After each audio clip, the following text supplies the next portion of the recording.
Forward, our West Indian mail boat lay at anchor in a tropical green gulf. From the palm-fringed shore a great mass of mountains rose, fantastic and mysterious.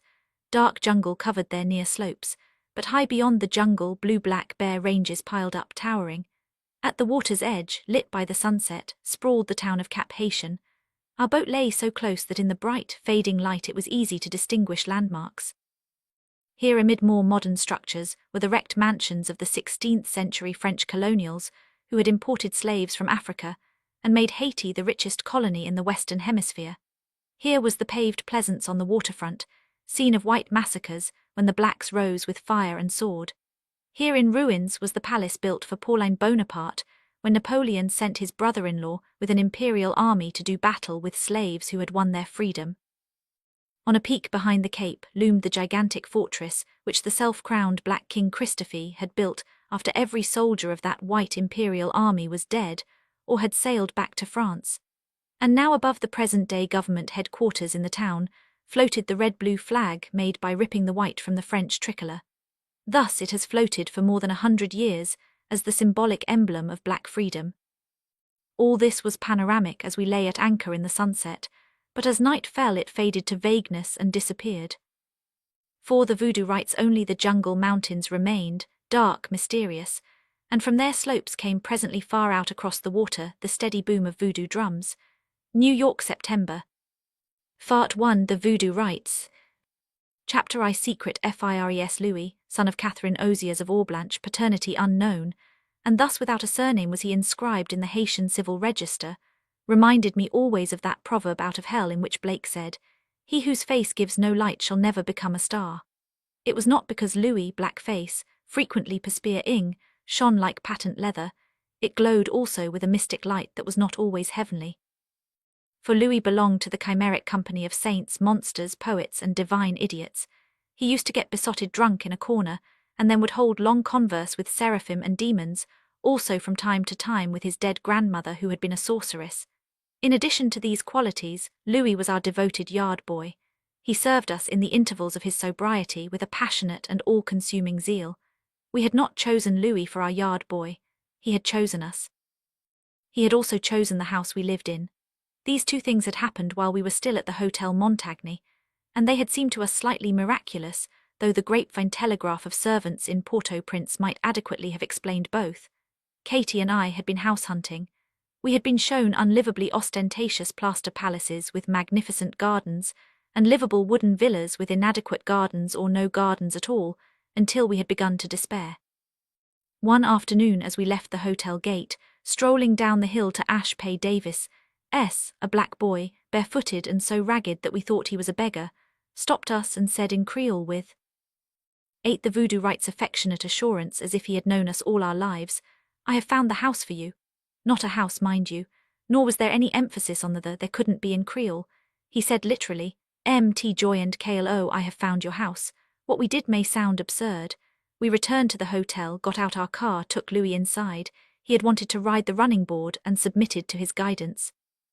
He directed us into the fashionable Rue Turgot toward the American Club and Colony, but before reaching that exclusive quarter, we turned unfamiliarly left and then up a lane that ran into the jungle valley toward Pétionville, and there where city and jungle joined was a dilapidated but beautiful garden of several acres, and in its midst a low, rambling, faded pink one-story house with enormous verandas on a level with the ground.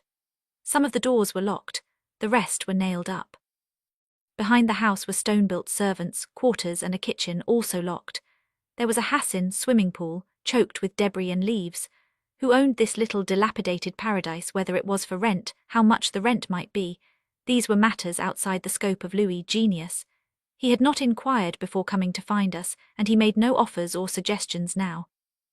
We thanked Louis, dropped him at Sacré-Cœur, told him to come see us at the hotel next morning, then drove to Ash Pay and discovered after considerable telephoning that the place belonged to Maître Morel and might be rented for $30 a month. Toussaint, black interpreter for the brigade who dabbled helpfully in everything, would get us the keys on Wednesday afternoon when Maître Morel returned from St. Mark. Louis did not come to the hotel next morning, nor the morning after, but when we went with Toussaint 3 days see appendix, page 285. S1 BP. Roman 2H at 1 Kale FM M FM IB Riff Louis, face glowed with a light that was not always heavenly. Secret fires 9 later to open the house, we were received blandly by Louis, who was already at home in a corner of the brick-paved veranda to which he had in the interval transporting all his earthly possessions, consisting of a pallet, an old blanket, an iron cooking pot, a candle stub, and a small wooden box containing doubtless his more intimate treasures. In the pot were the remains of some boiled plantain, apparently his sole sustenance. Neither he nor we ever mentioned the matter of employing him. Several days were going to elapse before we could move in, but I gave him the keys to the house then and there. I also gave him 10 gourds, the equivalent of $2, which was a large sum of money, and told him to buy for himself what was needful, suggesting a new shirt and a supply of food. He was undernourished, and with that new wealth he could feast for a week. The price of a chicken in Haiti is 20 cents. Returning some days later, I found him with a new pair of tennis shoes, a magnificently gaudy new scarf knotted round his neck, lying on his back in the grass beneath the shade of a mango tree, blissfully and inoffensively drunk, singing a little happy tune which he made as it went, inviting the birds to come and admire his new clothes. His shirt was as before. His whole shoulder protruded from a rent in it. I examined the cook-pot. It contained the remains of some boiled plantain, and it had apparently contained nothing else in the interval. I have told you, I think, that Louis was a saint. Even so, I fear it is going to be difficult to make you understand Louis, unless you have read sympathetically the lives of the less reputable saints and have also lived in a tropical country like Haiti. Of course, when we furnished the house and moved in, we had additional servants, the dull, competent butler, a middle-aged woman cook, and for Blanca's use a plump little wench with flashing teeth and roving eyes who promptly fell in love with Louis, gave him money and more. 10 The voodoo writes intimate favors when he permitted it. Having 4 servants was not ostentatious in Port-au-Prince, even for us who in New York habitually have none. It was the general custom. We paid the 4 of them a grand sum total of $31 monthly, and they found their own food. The last 3 were reasonably efficient, as servants doing generally what they were told, but Louis, who never did what he was told, was nevertheless in actual fact, putting quite aside his fantastic power of holding our affection, the most efficient servant of them all. The things he wanted to do, he did without being ordered, and they were many. For instance, there was the matter of our small sedan.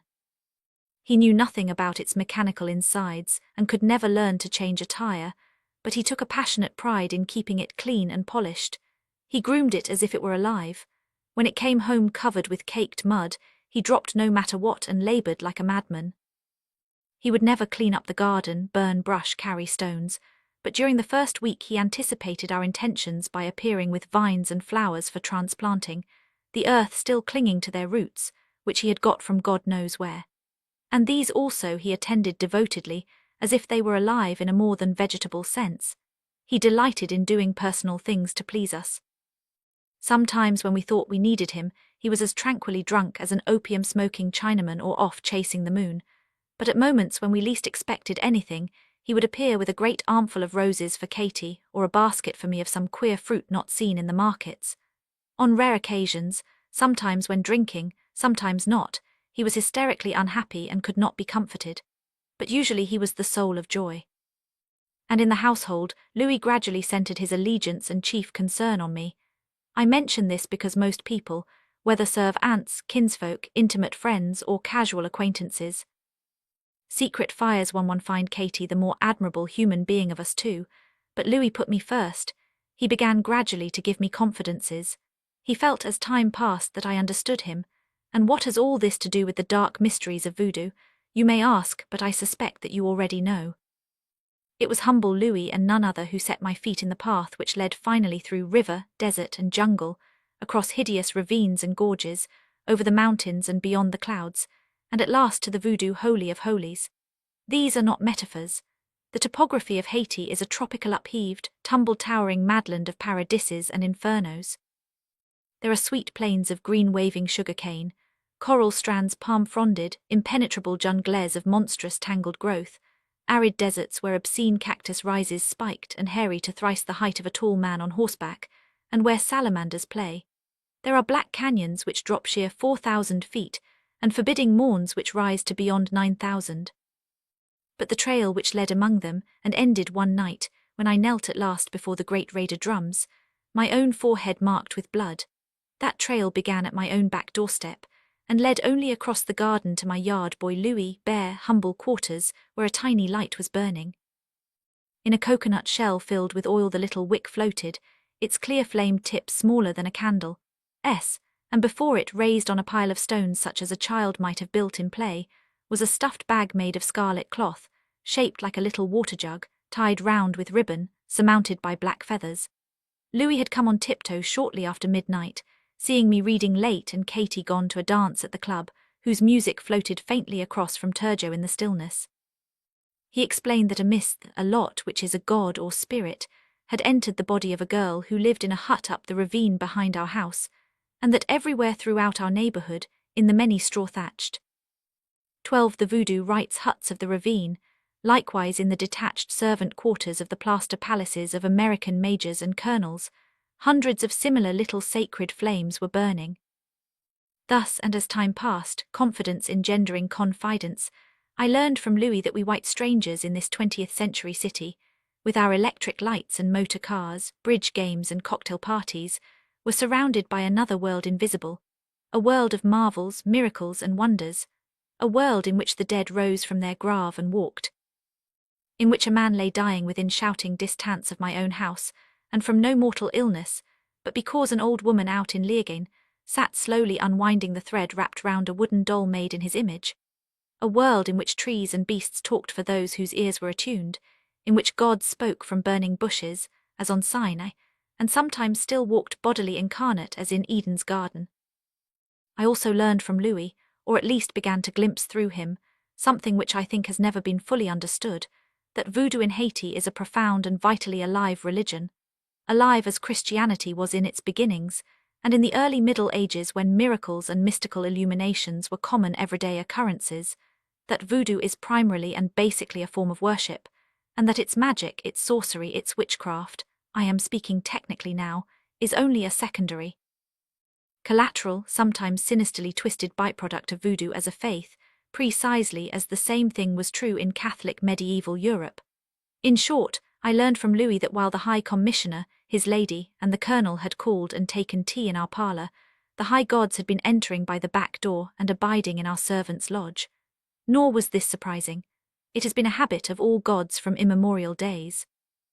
They have shown themselves singularly indifferent to polite company, high-sounding titles, secret FIRES 13 parlours and fine houses, indifferent indeed to all worldly pride and splendour.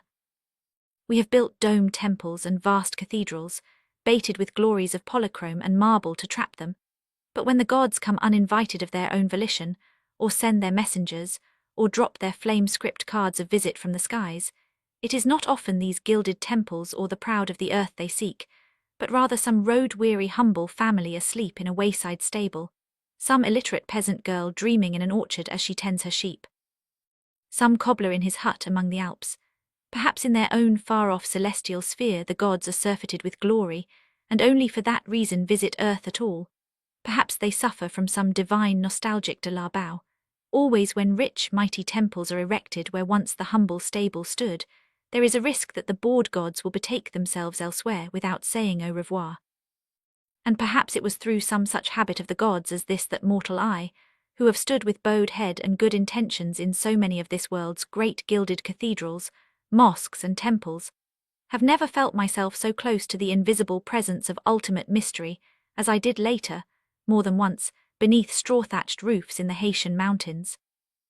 And this despite upcropping naïvetés, savageries, grotesqueries, superstitious mumbo-jumbo, and at times deliberate witch-doctor charlatan trickeries that must be included too if I am to keep this record honest. Louis and I began to go wandering in the hills together and sitting under trees, where he would tell me of the names and attributes of the many voodoo gods. Papa Legba, guardian of the gates, who was the most benevolent, Dam Bala Awedo, wisest and most powerful, whose symbol was the serpent, Loco, god of the forests, Agau, GCD of the sea, Matress Ezeli, who was the mild blessed Virgin Mary, Ogan Badagris, the bloody dreadful one whose voice was thunder. There were dozens of them, it seemed. It was like the voodoo writes a nursery lesson in Greek mythology. except that to Louis these were not myths, they were more real than he or I no need to catalogue all their names here. Most of them will fall naturally into the record later. Perhaps before the book is ended, I shall try to compile a table of theological voodoo statistics, but it will not be as congenial a task as sitting with Louis under a palm tree. One afternoon, quite of his own volition, he began telling me of the ritual ceremonies in which these gods were worshipped, and soon I realized he was eyewitness recounting things quite unknown to the outside world, and extraordinarily at variance, not only with fiction and stage versions of voodoo ritual, but with the few records extant of persons who have claimed a direct knowledge. He was telling me in his own rich Creole of choral processionals all robed in white, of men and women grouped, antiphonally chanting, of a sacred black bull covered with embroidered draperies, glittering with adornments, with lighted candles fastened to its horns, led to the sacrificial altar. "Ah, monsieur," he cried, excited, "it was Belle, Belle, Belle." He was seeing it once more as he sat there. I could tell it in his eyes. He was trying to make me see it, but now, lost in his own memory vision, he could only repeat that it was beautiful, beautiful, beautiful. Belle was a word Louis seldom used, probably because everything to him was beautiful, just as everything was holy to St. Francis, and a special phenomenon would have to be superlatively beautiful before he felt the fact worth mentioning. Only two phenomena in our immediate lives had hitherto separately called forth the adjective, Claire and the peacock. The peacock had been given us by Major Davis, but it was not aware that it belonged to us. It followed Louis about as if he were its mate. "0Z la belle beetle," he exclaimed when it first spread its tail, and he called it by no other name thereafter. When Claire had app 2C appendix, page 288. Secret Fires 15 paired from New York to visit us, Louis had exclaimed with like ecstatic spontaneity, "Oh, la belle dainty, she will forgive me for suggesting that this was extraordinary. She had beauty, yes, but not of a flagrant kind.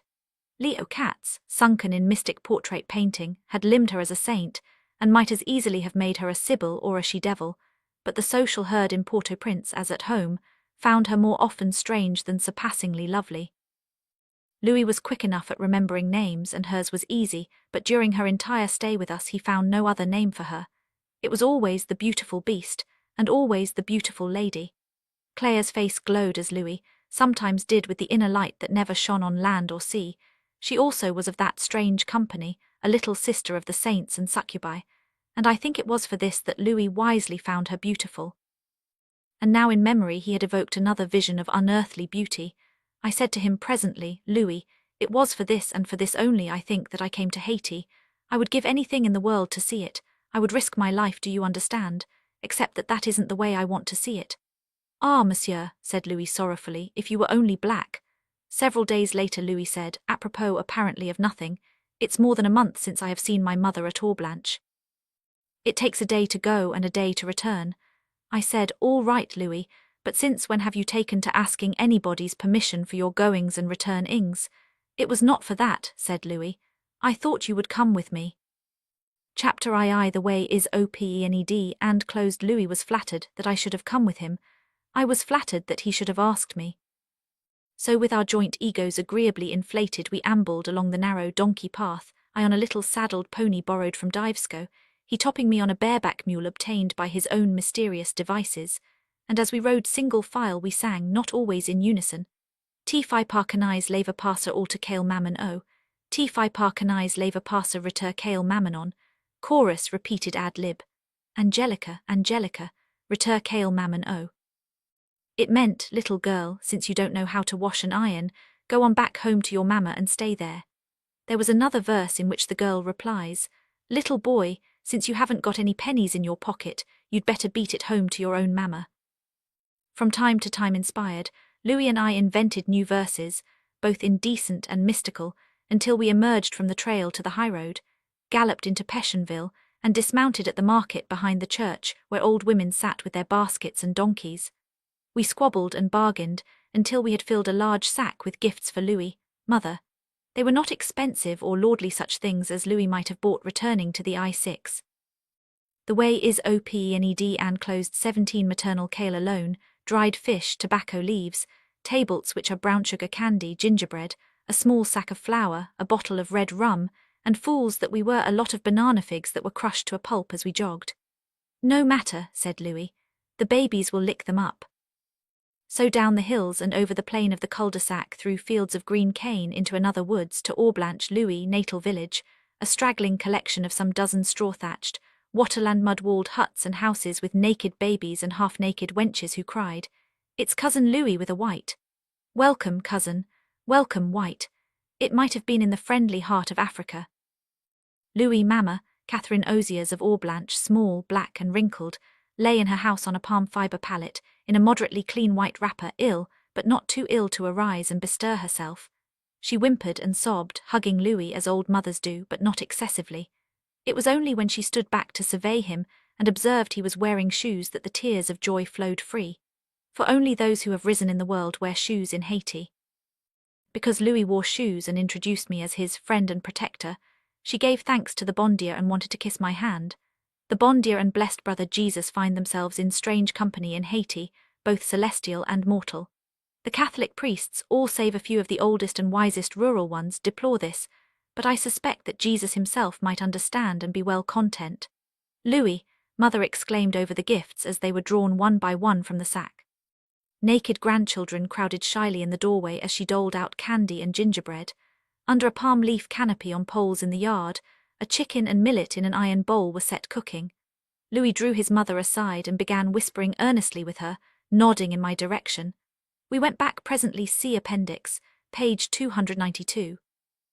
I ate the voodoo rites into her house, into its main room, earth-floored, about 9 feet by 7 in size. We entered through the always open doorway in which no door had ever hung. Her pallet lay on the earth. There was a little table on which were calabash utensils, also 3 or 4 china cups and plates, some tin knives, forks and spoons. Her few other belongings hung from pegs in the mud wall. Partitioned off from this were 2 other tiny rooms, one open with another pallet lying on the ground, the second closed by a rickety wooden door. To this door Louis and his mother led me, and we entered, shutting it behind us. Built against the wall was a low altar on which were 2 voodoo wanga bags surmounted by feathers, a crude wooden serpent symbol, a crucifix, a thunderstone, a French-coloured lithograph of the Virgin Mary, a calabash bowl with green plantains and other offerings of simple food, and in the altar's forefront a coconut shell lamp with its tiny floating flame. I wish I could make it clear how real this was despite its, to our eyes, anachronistic naivete. Forget the details and see only, if you can, that here a sacred flame was burning before sincerely worshipped household gods, just as such flames have burned not only for Louis, savage for bears in the Congo jungle, but before the Lares and Penates of ancient Rome, and still burn today before household shrines in every so-called heathen land, and in a few archaic Christian ones, where religion is an intimate vital element of daily life. On the floor beside the altar was a small, cheap-painted wooden chest which Louis brought out when we emerged. It contained the somewhat surprising family heirlooms and treasures. He fished out and displayed those which concerned him personally, and would therefore be most likely to interest me. They did. There was an old-fashioned engraved certificate of First Communion from the parish church at Croix de Bouquet, which Louis handed me as his own. It had come from an ecclesiastical engraver in the quartier. The way is OPENED and closed 19 de Saint-Sulpice at Paris. It depicted a Gothic interior with mitred medieval bishops communing, little kneeling blonde girls in hoopskirts and early Victorian pantalettes, little white boys dressed like Frenchified Etonians. How different must the scene have been at Louis' own First Communion. I examined the writing. I said, "But look here, Louis, this doesn't say your name, Louis Fils de Catherine Oziers. It says Auguste Jean-Baptiste Oziers." "Ah," said Louis, "it's true, but I had long forgotten it. Auguste is my cousin. You see, the priest was in a hurry, he handed them out rolled up and gave me the wrong one, but Auguste has one too, so it's all the same." And now Louis pulled out of the box a flute. It was a proper black flute with German silver keys. Writers of fiction generally must stick to probabilities, or at least possibilities, more or less, but in real life there are no such limitations. The impossible happens continually. Louis himself would have been incredible in any fiction, except perhaps that of Dostoevsky or Melville. It seemed, as nearly as I could gather, that Louis in his childhood had for a time attended parish school, and that the amiable priests, despairing of teaching him to read and write, but hearing him often singing, and doubtless influenced unknowingly by his kinship with fauns and angels, had given him the old flute and taught him to play it. I am sure that if Louis had been born in an Italian hill village instead of the Haitian jungle, he would have preached to the animals and been canonized. Now he played a melody which I had often heard country people singing or whistling as they worked, and which I was to know later as the invocation to Legba. I said, "Louis, why don't you bring your flute back to town?" He said, "I mean to, I was afraid before that it would be stolen." Where he had slept, how he had lived in the city before he attached himself to us, I wondered. 2C Appendix, page 294. 20 The voodoo writes he did bring back the flute and played it sometimes for us, but the best to hear was at a distance when he sat under a far tree in the garden for hours piping to the peacock, which would stand close near him as if enchanted. Ye patient, pious, and mildly tolerant priests of Croix de Bouquet, would it have caused you pangs to know that the flute you once gave Louis from the goodness of your hearts, which your own consecrated hands taught him to play, was now piping pagan melodies to Legba, serpent gods and peacocks, to know that his pretty First Communion papers engraved in the shadow of Saint Sulpice, and brought in Christian vessels across the seas, now lay with ancient thunderstones upon a voodoo altar? If so, I believe, your pious pangs would have been in part assuaged, could you have seen that self-same altar as I chanced to return, and see it long afterward, late in a holy week when all its sacred objects, Christian and pagan together, were stripped from it on the evening of Good Friday, laid as if dead in rows before it upon the ground and covered over with palm fronds, to remain thus buried as Lord Jesus was until the Easter resurrection morn. During Golgotha's tragedy, even the great voodoo serpent god Damballa must bow his hooded head, and with the 500,000 voodoo altars in Haiti, it was and has been, I am told, on each succeeding anniversary the same. Here are deep matters, not easily to be dismissed by crying blasphemy. In the afternoon Louis and I went to walk by the river and to call upon his uncle, Dort de Siles, who was a papaloy. Louis took him aside as he had his mother, and again whispered earnestly, and I knew they were talking of the conversition I had had with Louis on the hill. Dort de Siles naturally was not wholly trustful. After all, my face was white. I often regretted it in Haiti. Old de Siles nevertheless was friendly, took us to his house for a glass of rum. He wanted to do what Louis asked, but he was afraid. I Dort de Siles, who was a papaloy. The way is OPNED and close 21, Louis insisted. He kept saying that I was not like a white man, whatever that meant. Finally de Siles and I had a long conversation. The immediate result was that we three went to another cale about a quarter of a mile distant, to lay the matter before a man named Diron, who was a Haugen, a sort of voodoo high priest in the district. His relation to de Siles, I gathered, was somewhat like that of a bishop to a vicar. When we parted with him, the upshot was still uncertain. They had a curious faith in Louis due, I think, not only to their village and blood relationship, but also in part to Louis' otherworldliness. They accepted me on faith as Louis' friend. They talked with me frankly. They took me back a mile from the road and showed me the local Humefort mystery house and the peristyle under which blood sacrifices from time to time took place. But for me, a white man, to be present at these ceremonials, that was a hard matter, over which they shook their heads dubiously. I did not press it. I am going to be in Haiti a long time, I said. Maybe sometime later if we get to know each other better. And we let it stand at that. I returned to Port-au-Prince the same night, by the moon, leaving Louis with his family in his natal village. I guessed that he might accomplish more alone than with me present. He came back after 2 days, saying he was sure it could be arranged in the end, and during the next several weeks I made 3 visits with him to Orblanche, sometimes spending the night there. It was so well arranged finally, in anticipation, that my part in the preparations became as intimate as that of a city cousin engaged with country kinsfolk in trimming the family Christmas tree. I was to buy sweet cakes, candles, and ribbons. I was taken to admire the black bull chosen a week in advance and now pennied up in Diron's compound. It was to be for the next Saturday night. Only one thing remained to be done, and it seemed a mere courteous formality. It was to inform Cro quietly. 22 The voodoo writes, and unofficially so that he might keep his royal back turned and his royal eyes closed on that night. Cro was the brown-skinned Haitian lieutenant chief of gendarmerie for the Croix de Bouquet district, but unofficially he was political king of the cul-de-sac plain. Cro knew that Dort was a papaloy deer on a Haugen.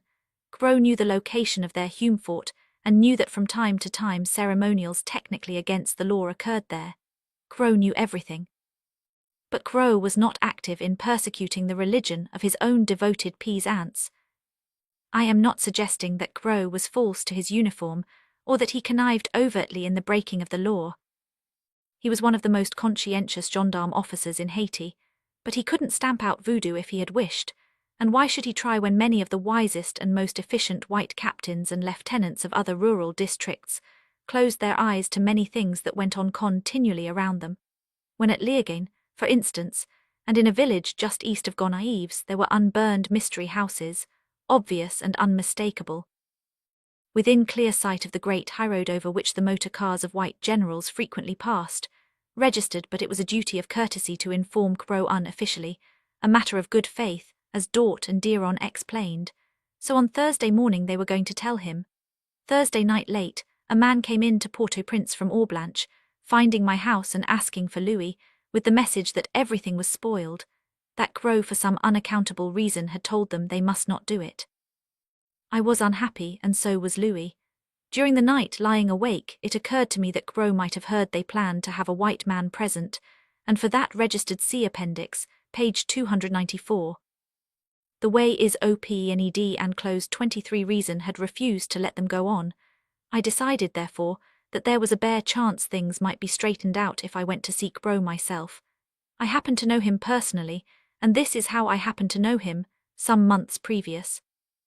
Major R.H. Davis, Mr. Halliday, and I had gone on a wild guinea hunt, motoring out through Crow's district, and turning 15 miles beyond into the Thornbush Desert near Tomezau, penetrating 10 miles from the main highway, on a dirt road over which autos almost never passed.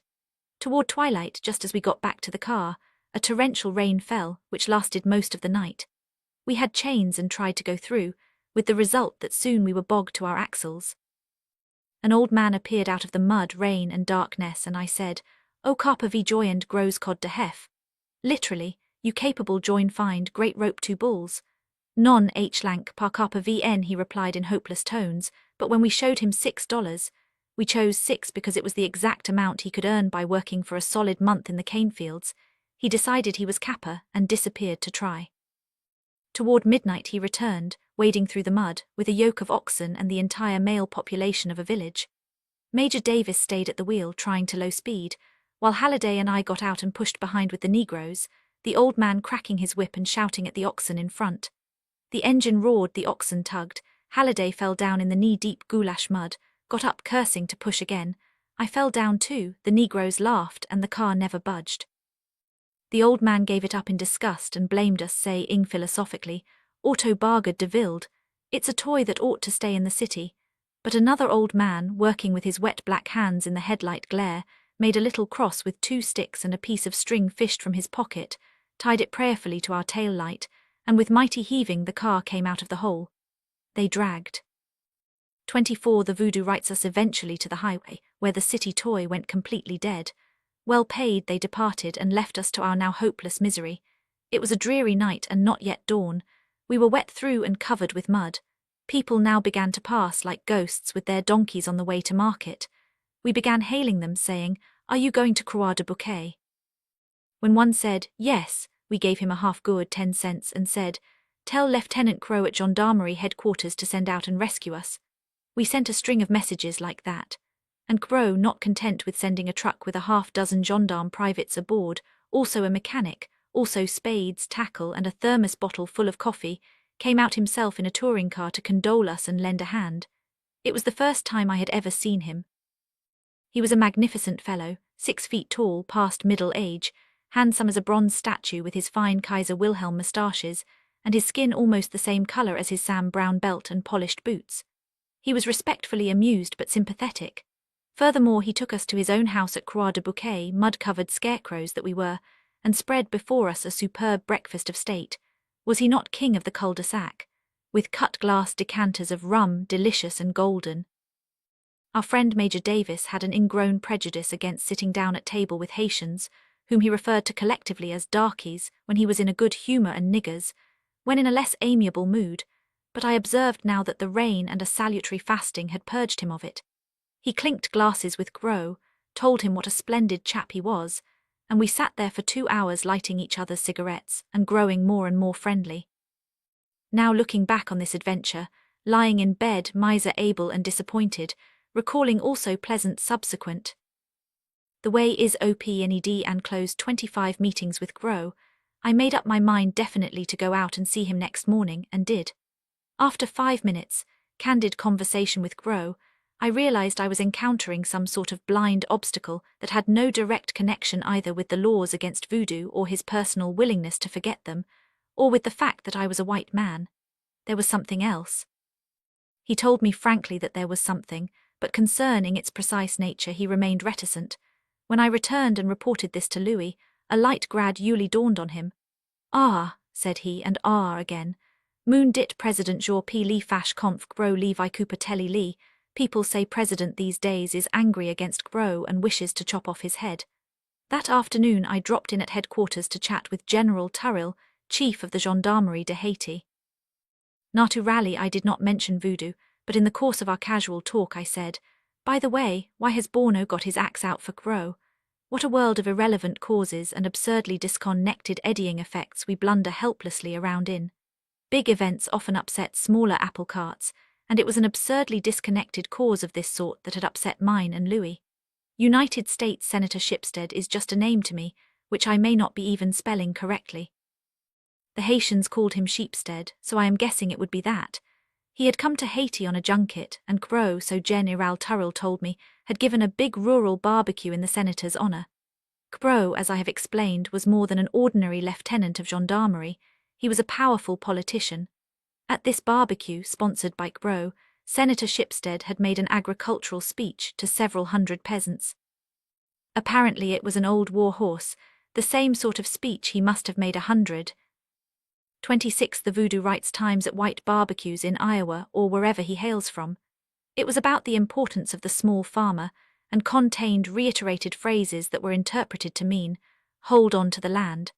It sounded innocuous and may have been so intended, but at that moment in Haiti, it was taken to be highly charged with specific local significance. The signing of a huge irrigation contract backed by American capital was pending, and President Borno, who believed in such developments, was eager to get it signed. But it involved either the purchase or confiscation of thousands of small farms, and Senator Shipstead, whose speech was quoted and made the text of fiery editorials in all the opposition papers, howling that Borno was in league with Wall Street to dispossess and rob his own peasants. Senator Shipstead, the general told me, grinning, he was an old Marine Corps former fighting colonel who didn't give a hoot in hell for politics, had thrown a monkey wrench in the works. President Borno was highly indignant, the general continued, and Gro, whom he held somewhat to blame, was going to have to watch his step very carefully for the next month or so. It was reported that the president had even sent his private spies into the cul-de-sac, seeking to hang something on him which would justify an executive demand that he be kicked out of the service. If I had ever read the newspapers or taken any interest in politics, I might have already known most of this and guessed the rest. When I walked out of General Turrell's office, I knew that luck had broken against me. One of my reasons for recounting this chronicle of disappointment in such detail is that it may throw an interesting sidelight on the legal status of voodoo in Haiti today. Another is that certain otherwise friendly and more than generous reviewers found what they called my continuous good luck in the Arabian desert a bit monotonous. Mamanseli, high priestess of the mysteries. The way is opened and closed 27 and too marvelous, but I suffered 100 untold disappointments and obstacles that had to be deviously circumvented in Arabia, and I feel it best, therefore, to confess that I suffered many similar disappointments in Haiti before I finally reached my goal. Louis' influence did not extend beyond his natal village in the plain, and my path eventually led up into the mountains, but it was Louis who had set my feet in it. Through him and his uncle Dort I began to understand more definitely what I sought, was able to avoid certain pitfalls, and Louis has my gratitude. Even so, with many a false start and wrong direction, my path was roundabout like Peer Gynt's, and more than once the great Boig barred it. The trail led me once through deep ravines in which the sun never shone, thence winding narrowly up the edge of a sheer cliff to the door of a little man with a wizened face, a far-moose little man, a sort of voodoo hermit saint who could have wisely taught me all I wished to know, and more, but who sneered at my sincerity and said, "There is no such thing as voodoo. It is a silly lie invented by you whites to injure us. Saints are not always amiable." It led once beyond the clouds on morn diable to a village whose inhabitants had seen no white face for 8 years, and though on that occasion I rode with a doctor whose welcome remedies were freely given them, and though they entertained us hospitably for the night, when we arose next morning to go higher up the mountain, they laid hands on our bridles without violence and said, "It is forbidden." And once I fled after being offered hospitality from the habitation of a leering, evil old woman, full of too eager promises, with greedy fingers already clutching at my pocketbook, who would have cut her own daughter's throat to oblige me for a price. But also I made friends, occasionally saw strange sights, and there were habitations oft returned to where I became known and welcome. Chapter III The Petro Sacrifice. Finally I went to live with Mammon Selly. I had come for an earlier first visit weeks before, not entirely as a stranger, to this remote, patriarchal habitation in the mountains, sponsored by a man whom they trusted, and made welcome because I was his friend. But now, on Mammon Selly's own suggestion, I had returned alone. Between Mammon Selly and me there was a bond which I cannot analyze or hope to make others understand, because in my innermost self its roots went deep beyond analysis or conscious reasoning. We had both felt it almost from our first contact. It was as if we had known each other always, had been at some past time united by the mystical equivalent of an umbilical cord, as if I had suckled in infancy at her dark breasts, had wandered far, and was now returning home. Such mysterious returnings to a place where one has never been, such strange familiarness of a face that one has never seen. I think these things are within the secret experience of almost every human being, but if one has not at some time felt them, they cannot be explained. This habitation, lost in the high mountains, was primitive and patriarchal. There were 6 thatch-roofed buildings in the cleared compound. The little community was ruled by Mammon Selly and Papa Theodore, her venerable, less active husband. Its members were their grown sons and daughters, their grandchildren naked from babyhood to puberty, playing in the sunshine among the pigs. The Petro sacrificed 29 and goats. The oldest son, Emmanuel, was past 40. The youngest unmarried daughter, Catherine, was 16. Mammon Selly herself I guessed to be far past 60. Her sweet black face, like that of an old prophetess, was deeply wrinkled, but her thinness and straightness, her vitality, made her seem sometimes curiously young. Patches of corn, millet and cotton clung farther downward above the jungle line, on the mountainside. A full mile below in a green jungle valley were there plantains, banana trees, coconut palms, and the clear spring with its rivulet from which donkeys toiled upward, festooned with calabash bottles like ambulant bunches of gigantic yellow grapes, often with children in procession single file behind, each with water-filled calabash balanced on his head. Many paths led from this spring, winding down over the mountains and far away, but the path to Mammon Selly's led upward only to our habitation and ended there. The next nearest family community was on the other side of a deep, mile-wide gorge. We counted them friends and neighbours. We could hear their cocks crowing at dawn, their dogs barking in the evening, and when darkness fell we could see their cook fires burning. On the drums we could say to them across the chasm, "Come on such and such a day," or "Expect us on such another," exchanging simple messages. But to reach their habitation, scarcely a mile distant as the birds flew, we had to journey 7 miles around, down past the spring where the bare gorge narrowed to become a fertile valley, and then up again on the other side, regaining the lost altitude. Thus we were isolated, not only from the organized world down yonder, the nearest gendarme post, chapel, rural clinic, market, were a long day's journey beyond another range, but even somewhat from our neighbours, of whom there were perhaps 50 little family communities scattered far and wide on our own mountain. 30 The voodoo rites almost every day, despite our isolation. Some of these neighbours trailed up from the common spring, sometimes on donkey back, more usually in procession afoot, family visiting family, but strangers never came. So far as the world of urban Port-au-Prince and Americanized Haiti was concerned, I might have been on another planet, yet I do not wish to exaggerate this isolation. Both Mammon Selly and Papa Theodore had been down there. They still went perhaps once a year.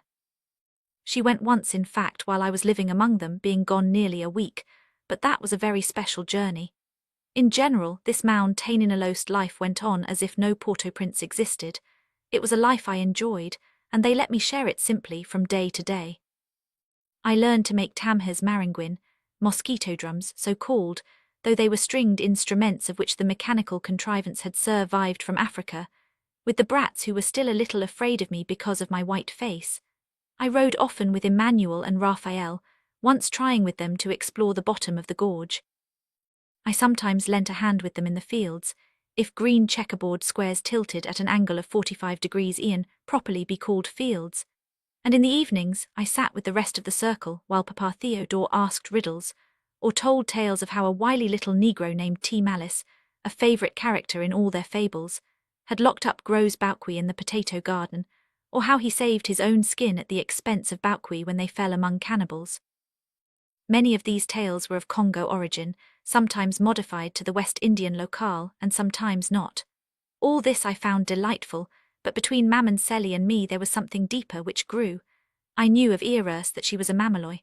I knew also that the largest building of the habitation, the only one with locked door, was a Hoofenfort. She knew likewise that I was pro. The Petro Sacrifice 31 foundly interested in the religion in which she was an active priestess, and she also understood quite definitely that I wished to write about it. There was complete candour and confidence between us. She herself could neither read nor write, but she was keenly intelligent and understood clearly what I was and what books were. She understood, furthermore instinctively, that there was no latent intention of betrayal, that whatever I might write would not be with intent to do them harm. Instinctively she knew that whatever might grow tree-like from my interest, its roots were buried in soil common to us both. We talked frequently of the things I had heard first from Louis beneath the palm tree, but Maman Selly made haste slowly. She sometimes said to me, petit p meaning little by little, or step by step. Perhaps she was wisely waiting until the people of the mountain became thoroughly accustomed to my presence. And finally one day she said, "There is to be a big Petro ceremonial on Saturday and Sunday over yonder at the habitation of Theodore's brother Ernest. All the mountain will be there, and it is understood you are coming too." Papa Theodore rode in the forefront of our cavalcade, along the narrow trail that wound between enclosing rocky defiles, emerging to follow the edge of the cliff, descending through forests of great sablia trees with their spiked one voodoo, is not a secret cult or society in the sense that Freemasonry or the Rosicrucian cult is secret. It is a religion, and secret only as Christianity was secret in the catacombs, through fear of persecution. Like every living religion, it has its inner mysteries, but that is secretness in a different sense. It is a religion toward which whites generally have been either scoffers, spiers, or active enemies, and whose adherents therefore have been forced to practice secrecy, above all where whites were concerned. But there is no fixed rule of their religion pledging them to secrecy, and Maman Selly was abrogating nothing more than a protective custom when she gave me her confidence. See Appendix, page 295. 32 The voodoo writes trunks, mahogany and towering pines. Behind him rode Maman Selly on a donkey, and I rode third, while Emmanuel, Raphael, Marie-Celeste, Catherine, others of the family, full-load single file afoot. Emily, 6 months pregnant, rode on a basket-laden donkey. It was Saturday mid-afternoon.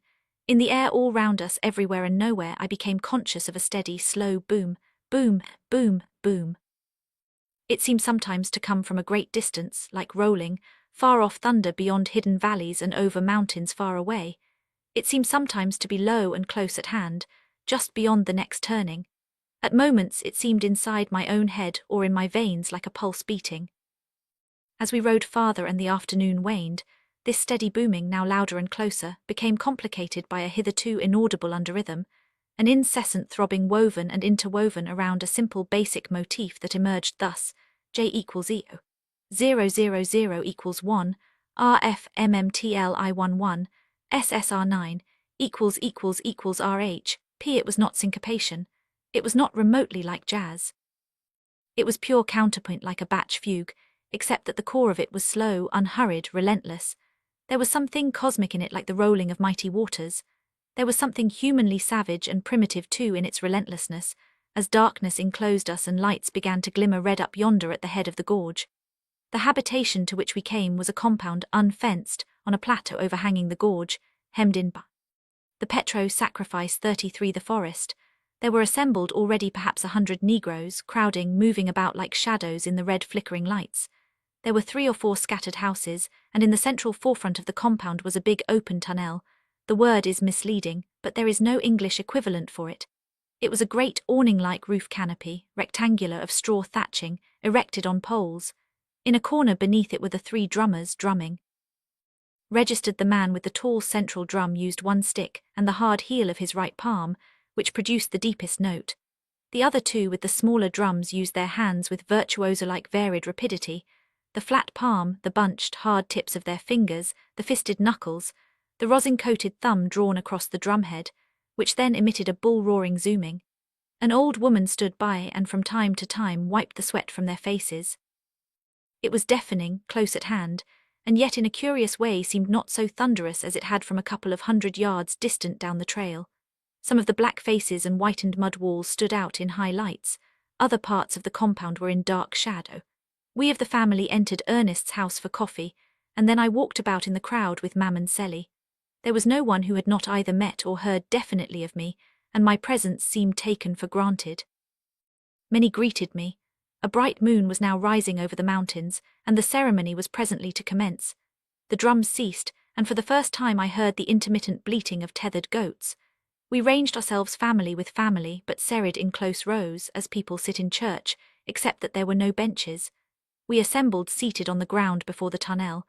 I sat between Mam and Selly and Raphael in a foremost row, all of us facing the tunnel and the drums.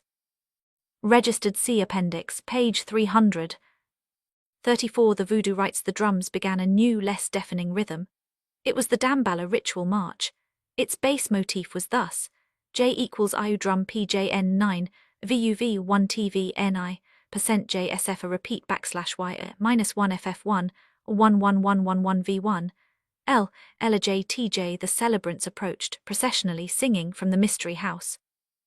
At the head came the papaloi, an old man, blue-overalled, barefooted, but with a surplice over his shoulders and a red turban on his head, waving before him the aon, a gourd rattle wound round with snake fur tebet.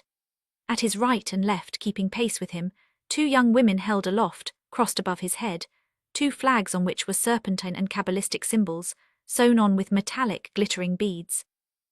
Behind him marched a young man bearing aloft, horizontally on his upstretched palms, a sword, and next the mamaloi, a woman in a scarlet robe and feathered headdress, who revolved as she progressed in a sort of dervish dance. Next came marching 2 and 2, a chorus of 20 or more women robed in white, with white cloths wound bandana-wise on their heads, and as they slowly marched they chanted. Damballa Wedo, Naus P. Vinid. It would be best translated, I think. O serpent god, we come. Registered C Appendix, page 302. Registered. Although Damballa, the ancient African serpent god, remains enthroned as its central figure, this voodoo ceremony is not the old traditional ritual brought over from Africa, but rather a gradually formalized new ritual which sprang from the merging in earliest slave days of the African. The Inanaloi in a scarlet robe. The Petro sacrifice 35. The papaloi stands beneath the tunnel facing us. The chorus of women sits in a semicircle at his right, a chorus of men forms on his left, the mamaloi whirls dancing before the drums, which cease as she falls prostrate. Amid absolute silence the papaloi says solemnly, Solaf leave Nan Vest, Li Kush Ian Guinea. The sun rises in the east and sets in Guinea. This is the pronouncement of one of the voodoo nature mysteries. They have no conception of the earth as a revolving globe. They know that Guinea, their only name for Africa, lies eastward, and that the sun sinks in the opposite direction in the west. Yet each morning it arises again out of Guinea, and therefore must in some mysterious way have returned there. And the secret route it travels symbolizes for them the path by which their own souls go out of their living bodies in the trance state, and are carried away by the lots, a sort of Holy Ghost-like tradition with the Roman Catholic ritual, into which faith the slaves were all baptized by law, and whose teachings and ceremonials they willingly embraced, without any element of intended blasphemy or diabolism, incorporating modified parts of Catholic ritual. As for instance the vestments and the processional, into their voodoo ceremonials, just as they incorporated its Father, Son, Virgin, and saints in their pantheistic theology. Thus indeed all new religions are formed. Fully half the ritual and much of the symbolism of Judaism and Christianity were borrowed from earlier pagan faiths. The cross itself was a sacred symbol before Christ ever died upon it. And these blacks who were brought over from Africa with their own religion, older far than Christianity, were perhaps taking back transformed symbols and ritual practices, which had originally been borrowed from their own continent when Moses led Israel out of Egypt. I am contributing nothing new in telling that a crucifix stands today on every voodoo altar in Haiti. That fact is well known, for Hume forts have been raided, but the presence of the crucifix has been generally misunderstood. Christian priests have imagined that it involved diabolic and deliberate desecration, as when adherents of the Black Mass, worshipping the devil, turn the cross upside down and spit upon it, and recite the credo backward, mingled with obscenities. They have therefore cried horror and blasphemy, and demanded that the Hume forts be burned, never understanding that the crucifix transplanted to the voodoo altar is reverenced and held sacred there, as it was in the cathedral. True, it becomes the symbol not of the god but rather of one god among many, and this in the eyes of some will constitute, I suppose, an almost equally deplorable sacrilege. The voodoo rites 36 emanation from their divinities to other worlds. Li Nan's Guinea. He is in Guinea, they say always of a person stricken into that ecstatic trance. In response to the priest all sing, including the swaying crowd, Cote Solai leave Nan's lest, Cote Solai Couche, Li Couche Ian's Guinea. Whence does the sun rise? 9 It rises in the east. Where does the sun set? It sets in Guinea. Now from the mystery house was led processionally a small black bull, adorned for the sacrifice. And with what a catching of the breath I saw that there were lighted candles on its horns as Louis had foretold, that it was robed and garlanded and glittering. The bull now stood dazed on a low platform which had been dragged meanwhile beneath the tunnel, and we all knelt before it, while the women clothed in white chanted a wailing symphonic choral, repeating endlessly the words, Munda on pardon, O Lord, forgive our sins. The bull had become a god or the symbol of a god. Registered the wailing chant, the throbbing drums, the miraculous registered in the Bacchac of Euripides, the frenzied women of Thebes who tore Pentheus limb from limb when he spied upon the celebration of their mysteries in a mountain gorge, worshipped Dionysus in the form of a serpent and bull, and the Orphic congregations of later times in their most holy gatherings solemnly partook of the blood of a bull, which was, by a mystery, the blood of Dionysus Zagreus himself, the bull of God. Slain in sacrifice for the purification of man. See Gilbert Murray's notes on the Bacchae. These voodoo worshippers retained their bull and serpent symbolism from African jungle rites older than the Greek mythology, but the double parallel is interesting. The Petros sacrifice 37 aliveness of their own belief in wonders to be manifested, the unearthly quality of the great, pale, moon-flooded mountain slopes that towered to the stars, the ghostly ravines and gorges that dropped down to blackness, the red flicker-ing torches close at hand. All this I remember now as a sort of dream, still more vivid, after a year has passed, than most waking memories. Yet if I should chance to live for 20 years longer, that general memory picture may fade gradually. But there is one small thing tangled in with this, acid-etched so deeply that it will leave some lines, I think, when my brain lies rotting. It was simple, yet I find it almost impossible to tell. It was the sound of the terrorized, shrill bleating of the white he-goats, tethered out there in the shadows, as it pierced through yet was always dominated, sometimes drowned by the symphonic female howl-ing choral of the women. It caused something that was elemental male in me, something deeper than anything that the word sex usually defines, to shiver in the grip of an answering, icy terror. Nor had this any remote connection with the fact that I, a white man, knelt there among these swaying blacks who would presently become blood-frenzied. They were my friends. It was a terror of something blacker and more implacable than they, a terror of the dark, all-engulfing womb. But I forget that I am writing the description of a voodoo ceremonial in the Haitian mountains, and that excursions among the terrors aroused by elemental nightmares in my own soul are an unwarranted interruption. As the sacrificial beasts, goats, kids, sheep were dragged into the tunnel, the women's choral ceased, and a mighty chant arose from every throat. Dambala Wedo o Kulu Vermoins, Dambala Wedo our great serpent god. 38 The voodoo rites during an interval, a woman in misery sang alone, Pa Audhui mains Gagnin Kemin, Dambala mains Bayen Preet, mains Pa river. It is not today that I will find the path. Dambala I am ready but the road is barred. I had become gradually aware of an increasing undercurrent of group fear among them, which now outwardly manifested itself in their chants, a fear of their own old, deadly jungle gods, a fear that the blood of beasts alone might not avail. Ogon Badagris que manger viand mains, que quitter zas pour domain, mi manda gar o phis mains, la vi moins est la. Ogon Badagris, will you devour my flesh and leave my bones for the morrow? I ask, what are you going to do with me? My life is in your hands. And they sang also, Zandor Pinga Manger Petty Mains, Zander Kanai's Moon Par O, Zandor